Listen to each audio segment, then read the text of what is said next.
내가 우리 동포들이 피땀 흘려서 후원한 후원금으로 어떻게 개인적으로 이걸 쓸 수 있겠냐.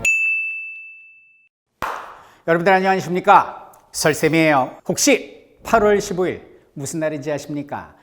이 영상을 보는 분들 중에 아마 모르는 분들은 없을 거라고 생각합니다. 맞습니다. 광복절입니다. 우리가 기나긴 일제의 지배에서 해방된 역사적인 날이자 모두가 알고 있는 우리의 국경일이 되겠습니다. 그러면 혹시 이 광복절이 우리에게 어떤 의미가 있는지, 어떻게 기념해야 되는지 고민해 본 적 있으신 분? 그저 아싸 학교 안 간다, 혹은 아싸 출근 안 한다 하면서 공휴일인데 어디로 놀러 갈까 하는 생각만 했던 건 아니신지.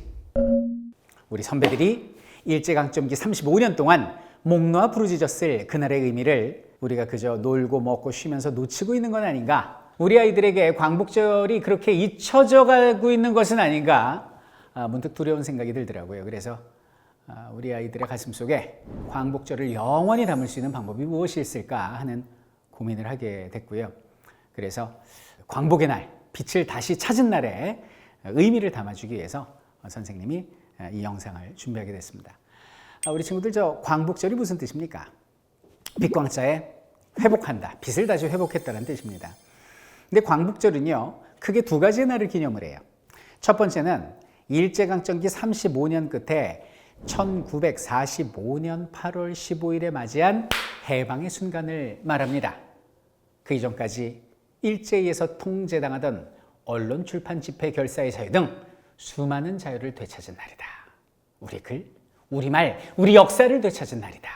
빛을 되찾았다. 그래서 광복이라고 하는 거예요. 자, 두 번째 뜻은 뭐냐면 대한민국 정부 수립을 의미를 한다는 거예요. 우리가 어렵사리 일제로부터 광복을 이루었고 우리 민족은 드디어 해방조국의 독립국가를 건설할 수 있다는 희망에 부풀었습니다. 그런데 이것도 쉽지가 않았죠. 광복 직후에 북쪽에서는 소련군이, 남쪽에서는 미군이 밀고 들어오면서 자기들끼리 이제 38도선을 그어버린 거예요. 우리의 의사와 관계없이. 그렇게 3년이 지나가고 결국 광복한 지 3년 뒤 1948년 8월 15일에 광복절 3주년이 되는 바로 그날에, 그리고 북한은 한 달 늦은 9월 9일에 각각의 정부가 수립됩니다. 이것이 바로 대한민국 정부 수립, 조선민주주의인민공화국 수립이 되는 거지요. 대한민국 정부 수립 1년 뒤에 우리나라는 이제 4대 국경일을 정합니다. 그러면서 공식적으로 8월 15일이 광복절이다, 이렇게 이제 정하게 되는데요. 그러니까 이제 일제로부터 해방된 날인 45년 8월 15일, 또 하나는 대한민국 정부의 수립일인 48년 8월 15일, 이 두 번의 8.15를 모두 기념하고 축하하기 위한 날이 바로 정부가 제정한 광복절의 의미다. 우린 하나로만 알았잖아요. 두 가지다. 이렇게 기억하시면 되겠습니다. 그래갖고 이제 좀 이걸 어떻게 하면 우리가 좀 흥겹게 광복절을 지낼 수 있을까 좀 생각을 하다가 제가 예전에 공부하다가 멕시코 독립기념 축제에 관한 영상을 본 적이 있어요. 실제 이제 멕시코를 제가 가보기도 했고. 근데 멕시코가요, 역사적으로 우리나라하고 되게 비슷하거든요. 근데 스페인한테 지배를 당하다가 독립을 해요, 거기도. 거기는 9월 16일이거든요. 근데 9월 16일 날 독립했으면 그날만 광복절 해야 되는데 그게 아니라 9월 달 내내 축제를 해. 그냥 비바 멕시코 이걸 외치더라 말이에요. 그걸 보면서 우리의 광복절도 저만큼 혹은 그 이상 기쁘게 기념해야 될 텐데, 그래서 우리도 꾸준히 이런 광복절을 좀 기념하고 노래할 수 있는 방법이 없을까 고민을 하다가 그래, 그럼 쉽게 따라 부르고 의미를 간직할 수 있는 광복절 노래를 좀 만들어 봐야겠다라는 생각을 해봤습니다. 멕시코의 혁명가 중에 라쿠칼라차라고 있습니다. 명정들이 전진한다, 이 마을 저 마을 지나 라쿠칼라차 라쿠칼라차, 이거 들어봤죠? 이게 이제 그 나라의 독립혁명가예요. 라쿠칼라차가 무슨 뜻이냐면 바퀴벌레라는 뜻입니다. 근데 이게 왜 바퀴벌레냐? 여기 보시면 이제 멕시코인들 이제 전통 의상이 나오죠. 이 모자 있죠, 여기 솜브렐로예요. 그리고 이게 판초거든요. 근데 이거 입은 사람들이 다 같이 혁명을 위해서, 광복을 위해서 진군하는 모습이 멀리서 보니까 이제 바퀴벌레처럼 보였다는 거예요. 그래서 이제 라쿠칼라차 이렇게 불렀다는 소리 있고, 아니면 독재 세력이 아무리 짓밟아도 바퀴벌레처럼 끈질긴 생명력을 지닌 어떤 우리 독립혁명군의 세력이다, 생명력이다, 이런 뜻에서 라쿠칼라차라고 이제 불리기도 했다고 하는데요. 멕시코가 1810년에 스페인으로부터 독립을 하고, 그리고 이제 오랜 독재와 정치적 혼란을 겪다가 1910년대부터 이제 수년에 걸친 혁명의 시기를 지나게 됩니다. 그래서 멕시코에서 라쿠칼라차, 바퀴벌레를 부르면서 혁명과 내전을 겪고 있을 때 우리는 지구 반대편에서 일제강점기를 지나고 있었던 거죠. 우리가 비슷한 시기에 식민지와 독재, 혁명의 경험을 지나오면서 멕시코 민중들이 자신의 희망을 담아 부르던 노래 라쿠칼라차. 그래서 그 좀 민요가락에 우리의 광복의 의미를 전할 수 있는 노랫말을 좀 붙여봤습니다. 자, 광복의 그날 해방된 조국을 뒤흔들었던 만세의 함성처럼 이제부터라도 우리가 그 날의 기쁜 마음으로 다 함께 광복절을 노래하고 기념했으면 좋겠습니다. 즐기고 기억하면 오래오래 잊혀지지 않을 테니까요. 자, 그러면 다 같이 함께 불러볼까요? 파리로 광복, 파리로 광복. 전국에 계신 설쌤TV 가족 여러분들 안녕하십니까? 설쌤이에요. 오늘은 가정의 달 특집으로 백범 김구 선생님은 민족의 스승이지만 그 스승님을 길러낸 스승님을 소개하도록 하겠습니다. 자, 김구 선생님의 스승이 누구일까요? 여러분들 그런 말 들어보셨습니까? 아이가 만나는 최초의 스승은 부모다라는 말이 있습니다. 5월에 가정의 달은 어린이날 있죠, 어버이날 있죠, 스승의 날 있죠. 모든 것이 다 들어가 있는데요. 우리는 항상 김구 선생님만을 기억했지만 김구 선생님의 어머니 아버지는 잘 기억 못했던 것 같아요. 민족의 영웅을 길러낸 그 두 분들에게는 어떤 사연이 있는지 하나하나 들려드리도록 하겠습니다. 먼저 김구 선생님의 아버지를 소개합니다. 성함은 김순영 선생님이 되시는데요. 이 김구 선생님은 책을 한 권 가지고 가는데 이게 이제 그 백범일지라는 책이거든요. 이 백범일지에 보면 원래 왕족이셨대요. 여러분들 신라 마지막 왕이 누굽니까? 경순왕. 잘했습니다. 그 경순왕의 후손이었는데 조선시대에 김자점이라는 사람이 있어요. 여러분들 조선시대 효종하면 어떤 업적으로 유명하죠? 북벌로 유명하지 않습니까? 근데 조선이 청나라를 정벌하려 한다는 걸 청나라에 몰래 밀고 한 사람이 김자점이고 결국 역적으로 몰려서 김자점의 집안은 멸문지화를 당하게 됐는데 그 후손이 바로 여기는 백범 선생님 집안이었다는 거예요. 그러니까 왕족에서 역적으로 뒤바뀌었죠. 그래서 백범일지 보면 우리 집은 상놈의 집안이다 이렇게 이야기를 합니다. 가세도 어려웠고요. 그래서 어렸을 때 이름은 김창암이었어요. 여기서 김창수로 바뀌었다가 다시 김구로 바뀌게 된 거거든요. 자, 어쨌든 김구 선생님이에요. 자, 그럼 여기는 김구 선생님의 어릴 적 특징이 뭐냐? 공부를 되게 좋아하셨대요. 자, 왜 좋아하시게 됐냐면 하루는 집안의 어르신이 지금으로 따지면 이제 정장 입고 나선 거죠. 갓을 쓰고 나갔다가 동네 양반들한테 몰매를 맞습니다. 피투성이가 되죠. 이유는 상놈이 어디 감히 갓을 쓰느냐라는 거였어요. 그래서 여기는 어린 김구는 아버지한테 물어봅니다. 아버지, 왜 우리는 갓을 쓰면 안 됩니까? 어떻게 하면 양반이 됩니까? 공무원 시험인 과거 시험에 합격하면 진사도 되고 그러면 우리도 갓을 쓸 수 있다. 이렇게 말씀하신 거예요. 그러니까 김구가 아버지한테 아버지, 저 양반 되고 싶어요. 과거 시험 보고 싶어요. 저 서당에 보내주세요 라고 얘기를 합니다. 이때 정말 어렵게 살던 아버지의 마음은 어땠을까요? 그런데 여기는 김순영 선생은 어떻게든 빚을 내서 여기는 자식을 공부를 시켜요. 이게 스승의 자세죠. 그래서 이웃 마을에 한 생원 어른을 모셨어요. 가을에 쌀하고 보리를 이렇게 수강료로 드리기로 하고 모셨어요. 근데 단독 과외는 안 돼. 왜? 돈이 없으니까.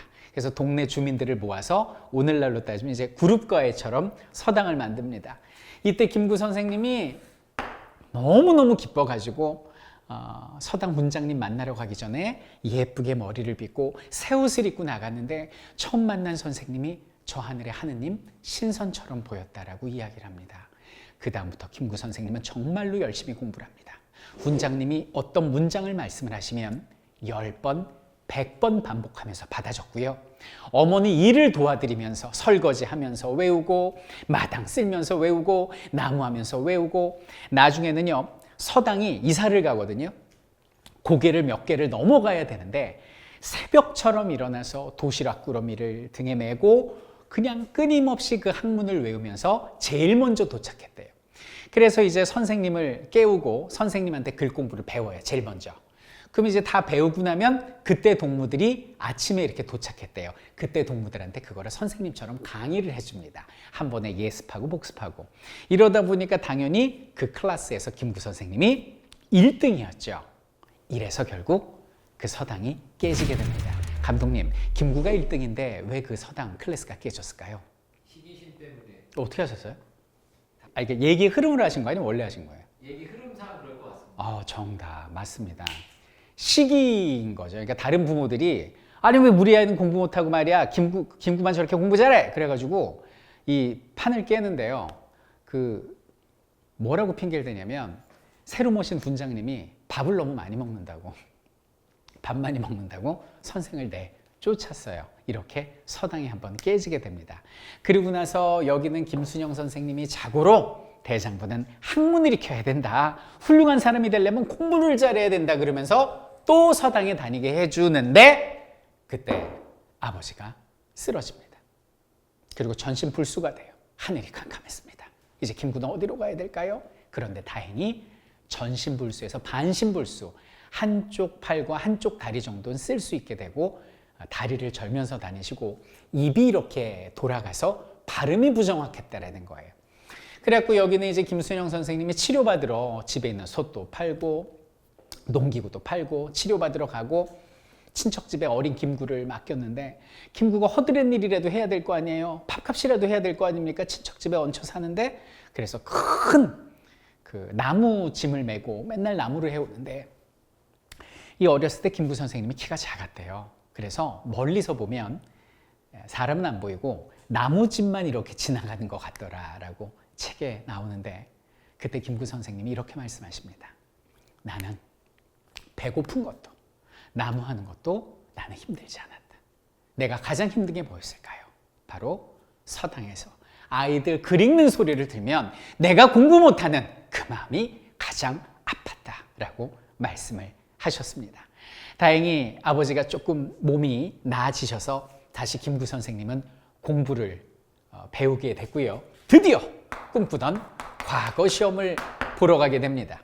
자, 과거 시험을 보려면은 그 답안지 종이에다가 이렇게 먹으로 갈아가지고 붓으로 이제 답안지를 써야 되는데 어떻게 해서든지 종이를 5장을 구해왔고 김구 선생님은 시험 그 답안지 연습한다고 하얀 종이가 까맣게 될 때까지 열심히 글을 썼다라는 내용도 책에 나오고 있습니다. 자, 그리고 이제 과거 시험을 보러 갔는데 그때 김구 선생이 본 과거 시험은 말 그대로 아수라장, 쓰레기장이었습니다. 나이 먹은 사람들은 시험관한테 나 이번에도 낙방하면 끝이니까 한 번만 붙여주시오. 국어라는 사람도 있고 양반집 자식들은 노비들을 데리고 좋은 자리를 선점하려고 왜냐하면 맨 앞에 앉으면 먼저 답안지를 낼 수 있잖아요. 그럼 아무래도 시험관이 이렇게 정신말짱할 때 보니까 좋은 점수를 받을 수 있거든요. 아니면 이렇게 컨닝하기도 좋고 막 이러느라고 싸우고 난리도 아니더라는 거예요. 이런 일들이 조선의 공무원을 뽑는 시험장에서 벌어진 걸 김부성 선생이 본 거예요. 너무 실망을 합니다. 그리고 김구 선생님이 돌아와서 여기는 아버지한테 말씀드리죠. 아버지, 저 양반 안 될래요. 왜 그러냐? 이 조선이 왜 이렇게 어려운지 알았어요. 나라를 이끌어가는 공무원을 뽑는 시험장이 저렇게 부정부패로 가득한데 어떻게 나라가 바로 설 수 있겠어요? 저 과거 포기할게요. 이렇게 말씀하세요. 그러니까 아버지가 우리 감독님 같으면 지금 몸이 불편해가지고 당장 굶어 죽게 생겼는데 이렇게 아들을 서당 보내주고 책 사주고 붓 사주고 먹 사주고 종이 사줘갖고 과거 보냈더니 포기한답니다. 어떻게 하시겠습니까? 시험 보라고 그러겠습니다. 저도 그럴 것 같아요. 그런데 아버지가 그렇게 말씀하셨대요. 네 뜻이 그러하다면 그리하거라. 이렇게 말씀하시고 그때 권한 게 관상 공부를 하라 이렇게 말씀하십니다. 이제 과거가 아니고요. 관상으로 갑니다. 아버지, 왜 관상을 볼 줄 알아야 됩니까? 관상을 보면 자고로 영웅을 알아볼 수 있는 힘이 생긴다. 군자를 알아볼 수 있는 힘이 생긴다. 그들을 가까이 하면 네가 훗날 이 나라를 위해서 뭔가를 할 수 있을 것이다. 라는 류의 말씀을 하신 거예요. 그리고 아버지가 그 어려운 가운데 관상책을 하나 이제 사다 주신 거예요. 그때부터 김구 선생님이 이제 관상 공부를 하십니다. 근데 얼굴 보면서 해야 되니까 책을 읽다가 본인 얼굴을 이렇게 거울로 보면서 공부를 하시다가 3개월 만에 들어 누우세요. 그 이유는 뭐냐? 본인의 얼굴을 봤더니 귀공자산인 귀격이나 부자가 될 부격은 하나도 없고 천격에 빈격에 온갖 나쁜 상은 본인 얼굴이 다 가지고 있는 거예요. 그래가지고 거기서 몸져 눕게 됩니다. 그런데 그 책 속에 답이 있는 것이 그 책에 이런 말이 나옵니다. 자고로 얼굴상, 관상보다 중요한 것은 몸의 상이고 여기는 몸의 상보다 중요한 것은 마음의 상이다 라는 모습을 보고 아 그래 내가 그러면 정말 열심히 좋은 마음을 가져서 나중에 훌륭한 사람이 돼야지라는 마음을 가지게 되십니다.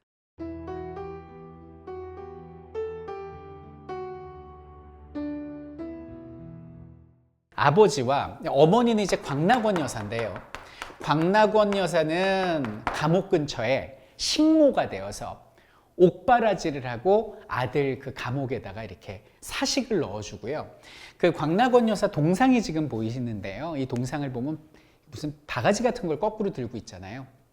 아들 옥바라지 한다고 감옥 근처에서 식모하던 그런 모습을 김구 선생님이 고증해서 이렇게 동상으로 만든 겁니다. 그럼 여기는 아버지 김순영 선생님은 뭘 하고 있었느냐? 아들을 찾아가요. 그래서 이렇게 얘기를 합니다. 네가 감옥에서 멍하니 시간을 보내면 안 된다. 자고로 머리에 지식이 있어야 영웅이다 라고 하시면서 그 유교 경전 있죠. 대학이라는 경전을 이렇게 그 창살 안으로 면회 가서 넣어주셔서 위기를 기회로 만들 수 있는 그 장본이 된 스승이 김순영 선생님이에요. 근데 이러고 나서 이제 김구 선생님이 탈옥을 하시거든요. 여기는 김순영 선생님은 옥살이를 하시게 되고 옥에서 추록한 뒤에 결국 이듬해 눈을 감게 됩니다. 다행히 김구 선생님이 아버지 편찮으시다는 소리를 듣고 재빨리 돌아가서 임종을 보게 되는데요. 그때 아버지가 돌아가기 전에 14일 동안 아들 김구의 무릎을 이렇게 베고 계시면서 마지막을 아버지 떠나보냄을 아들이 함께 할 수 있었다라는 얘기가 책에 자세히 나옵니다.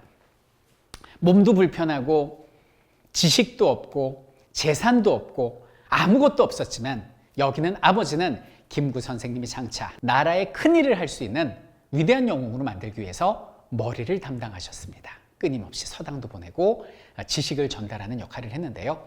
자, 다음 시간에는 김구 선생님의 머리면 아버지가 머리면 엄마는 뜨거운 가슴을 담당하시거든요. 김구 선생님의 애국심을 담당하신 어머니 광락원 여사 얘기로 여러분들을 찾아뵙도록 하겠습니다.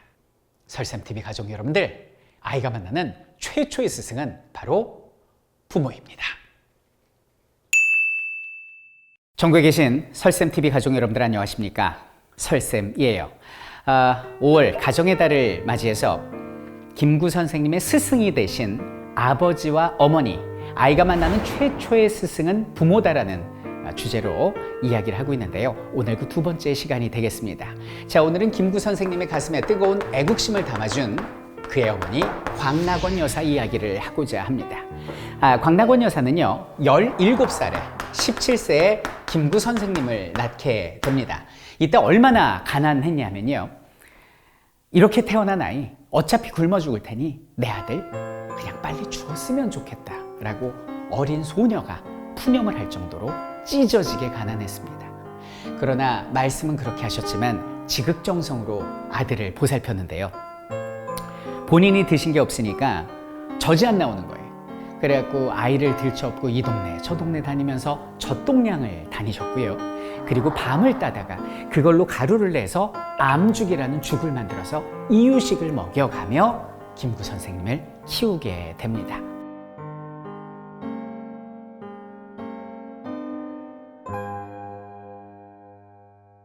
자, 이제 광락원 여사가 가장이 된 겁니다.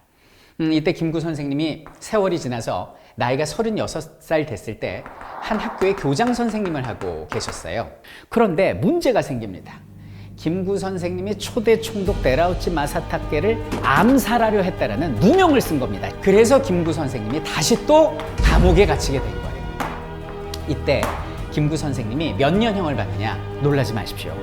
15년형을 받습니다. 여러분들 저 36에 15년형이면 출소 이후의 나이가 몇이에요? 51세입니다.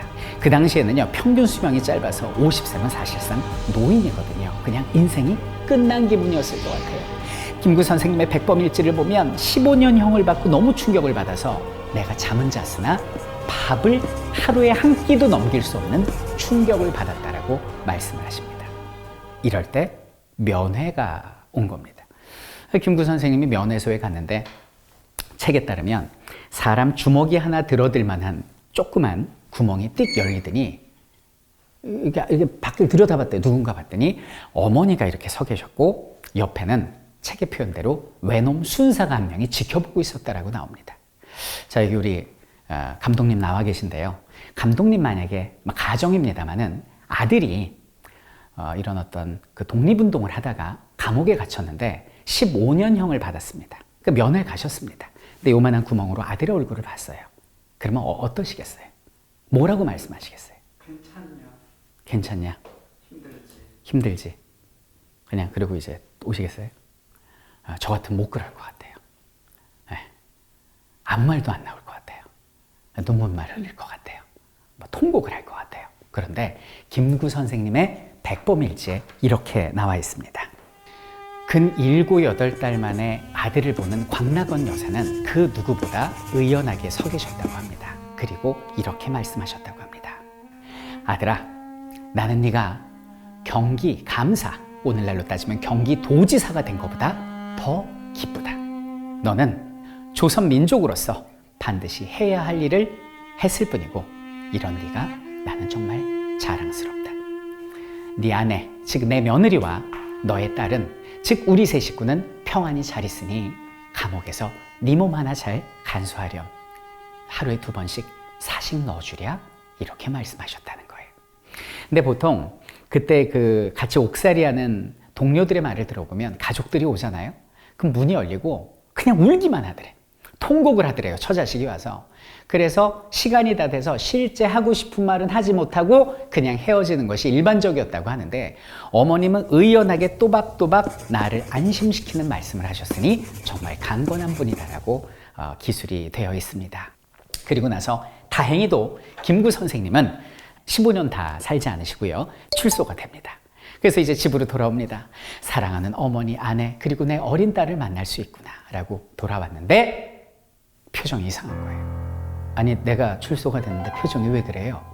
우리 딸아이 어디 있어요? 아들아, 네가 추록되기 몇 달 전에 그만 우리 딸이 죽었다 라고 얘기를 하는 거예요. 그리고 죽는 딸이 유언으로 이렇게 얘기를 했대요. 그때 딸아이가 7살도 안 됐었는데 어머니, 할머니, 나 이제 죽는데요. 내가 죽었다는 거 아버지한테 말하지 마소. 아버지 걱정하세요. 라는 말을 남기고 7살 먹은 딸이 무지개 다리를 건넜다는 거예요. 이 말씀을 하시면서 눈물을 보이십니다. 그리고 이제 얼마가 지났습니다. 김구 선생님이 이미 그 황해도에서 지금으로 따지면 이제 슈퍼스타가 돼 있었어요. 일본과 맞싸우는 독립투사다 이거죠. 그래서 마을 사람들이 이제 위로회를 한다고 이제 술자리를 만들고 뭐 이렇게 무르익어가면서 기생들이 들어와서 이제 춤을 췄다는 거예요. 이 소식이 광락원 여사의 귀에 들어갑니다. 불호령이 떨어집니다. 그러니까 이 소식이 들리니까 동네 청년들이 완전 무서워가지고 달려와가지고 어머니한테 말씀드립니다. 변명을 합니다. 어머니, 저 김구 선생님 술 한 잔도 안 하셨어요. 그리고 동네 노인분들하고 대화만 하셨어요. 라고 말하니 알았으니 오라 그래. 이 김구 선생님 왔어요. 부들부들.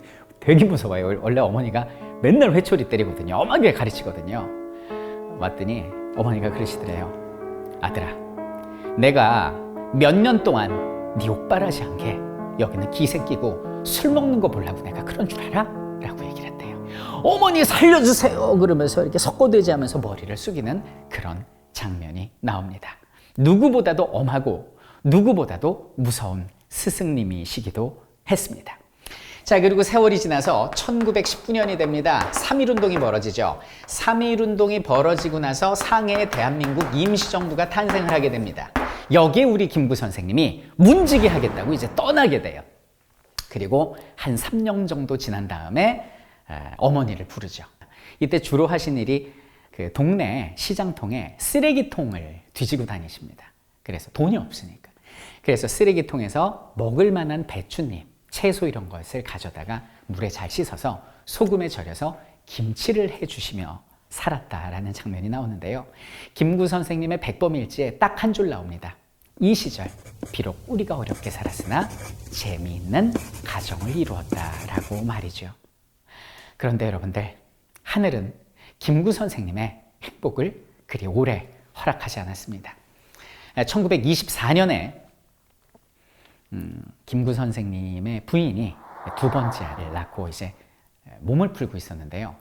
실제 그 김구 선생이 살던 집에 제가 갔었거든요. 지금 이제 식당으로 운영이 되고 있는데 2층이에요. 그러니까 2층에 이제 산모가 누워 있고 광락원 여사가 이제 더운 물을 들고 낑낑이면서 이제 오르락 내리락 그 산모 산후조리를 해주니 이 며느리가 마음이 안 좋은 거예요. 그래서 어머니 제가 물 들어올게요. 아니다, 쉬어라 라고 말씀하셨는데 본인이 그냥 이렇게 물을 들어오다가 발을 헛디뎌 가지고 그만 낙상을 하셔서 김구 선생님의 아내가 세상을 떠나게 됩니다. 그리고 김구 선생님은 그 당시 일본의 감시를 피하고 다니는 상황이었기에 아내의 죽음을 보지 못하죠. 여러분들, 일반인들에게는 그렇게 쉬운 일상이 왜 우리 독립운동가 김구에게는 허락되지 않았을까요? 너무도 가슴이 아픈 그런 이야기인 것 같아요. 자, 그리고 나서 우리 광락원 여사는 아들 김구한테 짐이 될까봐 막내 아들을 데리고 결국 고국으로 돌아오시고요. 그리고 나서 김구 선생님의 활동에 또 큰 손주가 또 방해가 될 수 있으니 큰 손주도 불러라 그래서 고국에서 두 손주를 정말 어려운 생활하면서 키워내신 분이 너는 독립운동만 해. 이 손주는 내가 키울게. 이렇게 말씀하신 분이 광락원 여사십니다. 김구 선생님이 여기는 어머니를 부릅니다. 어머니, 우리 아들들하고 오세요. 어머니 사시면 얼마나 사신다고 제가 어머니 모시겠습니다. 그래갖고 이제 다시 중국으로 가십니다. 그때 어머니가 이런 말씀을 하셨대요. 딱 갔더니 옛날에 나한테 종아리 맞던 아들이 아니더래요. 그 전에 윤봉길 그리고 이봉창 의사, 의거도 있었고 이미 중국에서 대한민국 임시정부의 대부로 성장해 있는 아들을 보고 어머니는 이렇게 말씀하십니다. 말을 안 놨대요. 내가 앞으로 너라고 부르지 않겠네. 이제는 자네라고 부르겠네. 그리고 자네가 앞으로 잘못하는 일이 있으면 내가 말로만 엄중히 꾸짖지 결코 회초리로 때리지 않겠네 라고 말씀하십니다. 그때 김구 선생님 나이가 60이셨습니다. 그래서 김구 선생님이 백범일지 이렇게 썼어요. 내 나이 60에 어머니한테 회초리로 맞지 않는 큰 은혜를 입었다 라고 말씀을 하셨습니다. 자, 근데 이제 하루는 또 이런 에피소드가 있습니다. 뭐 엄청난 존경을 김구 선생님 어머니 광락원 여사가 이제 받고 있다가 이 광락원 여사 생신이 된 거예요. 그러니까 독립운동가들이 십시일반 돈을 모아가지고 생일 잔치를 만들고 비단 옷을 사드려야 되지라고 말씀하시니까 광락원 여사가 야, 그런 거 뭐 선물 주거나 하지 말고 그냥 돈으로 줘 이러시더래요. 다들 좀 놀란 거예요. 왜냐하면 그 전에도 저기 어머니 그 저기 우리 후원금 들었다고 그러는데 우리 좀 고기 좀 구워 먹으면 안 돼요? 그랬다 단체로 회초리 맞았거든요. 독립운동에 쓸 돈을 어디 고기 구워 먹냐고 회초리 맞았는데 맞을 각오하고 선물 드릴까요? 잔치할까요? 그랬는데 야 돈으로 줘 그러더라는 거예요. 얼마 후에 뭐 둘둘산 봉지를 내놓더라는 거예요. 써라요. 뭐예요 어머니? 열어봤더니 권총이 있는 거예요. 내가 우리 동포들이 피땀 흘려서 후원한 후원금으로 어떻게 개인적으로 이걸 쓸 수 있겠냐. 내가 이 돈으로 권총을 싸웠으니 이 권총으로 외놈들을 처단하라. 이렇게 말씀을 하셔서 거기 있는 운동가들이 전부 다 무릎을 꿇고 울었다라는 내용이 여기는 백범일지에 나오고 있습니다. 자, 그러다 1939년 4월 26일 날 당시 우리 독립운동가들의 뒷바라지를 하시다가 결국 광락원 여사는 하늘의 별이 되십니다. 자, 이상에서 살펴본 바와 같이 부모는 자식의 거울이자 최초의 스승이다 라고 말할 수 있을 것 같습니다. 1992년에 이제 대한민국 건국훈장, 애국장이 추서가 되셨습니다. 자, 김구를 민족의 스승이라고 부릅니다. 하지만 그가 이 영웅이 되기까지는 더 큰 스승, 아버지 김순영과 어머니 광락원이 있었기 때문이라고 생각을 합니다. 김구 선생님의 머리에 지식을 담아줬던 아버지와 가슴에 애국심이란 뜨거운 의식을 담아줬던 어머니 광락원, 우리가 가정의 달을 맞이해서 결코 잊어서는 안 돼 또 다른 우리의 스승이라고 생각합니다.